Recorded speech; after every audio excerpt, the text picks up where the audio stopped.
Hi, I'm Cindy Halpern, and it's ever Yom Kippur, the holiest day of the year for Jews who are observant, and day of repentance, also a day of reckoning by God.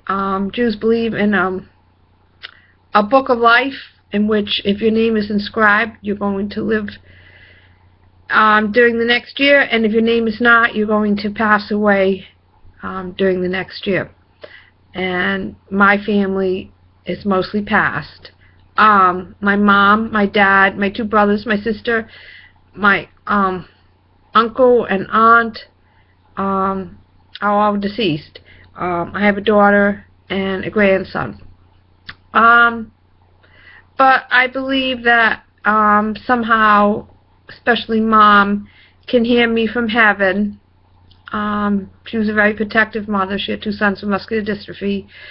But she was also very protective of me and my daughter and my grandson. That would be her great-grandson. So this message is basically to her. I remember, Mom, before I'd go see Robin in Florida, I would sit at the airport and I would talk to you on the phone before I left to go to Orlando to see Robin and Scott. And also, I brought Scott up once from Florida to see you, Mom. And that was towards the end of your life. And I remember everything I've learned about you in the Holocaust, how you were going to be a medical doctor and that was taken away from you. And your home was taken away from you, and your things were taken away from you, and your brother was taken away from you. He would survive, and your aunt and uncle, cousins would be taken away from you, and they were murdered in Treblinka. And you were on the run for 4 years in Italy, and you finally ended up in Ferramonte concentration camp, but that was towards the end of it. And you came to America, and you were getting interned in Oswego for 1.5 years, and you went to, Oswego State University of New York, majored in chemistry and physics, and you were supposed to live happily ever after, and you didn't. You had two boys with muscular dystrophy, and you had to care for them, and you had a very hard life, but you always had a smile on your face, and you always seemed to be able to cope with everything, and even when the boys died, you found ways to help other people. And it's not that you had a totally happy life, although you did get to see your great-grandson. That was at least a happy ending for you.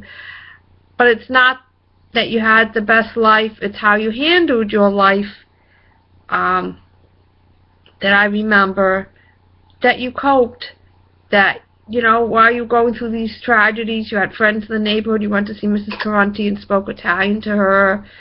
Or, you had little different projects to do that helped you, and your footsteps are very large. I can't fill them, but I'm doing what I can. I think you'd be proud that I volunteer at hospice.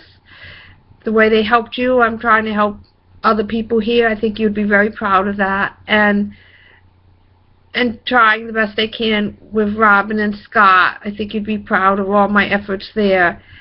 And I'm really trying, Mom. I'm really trying. It's hard without you. It's very hard without you.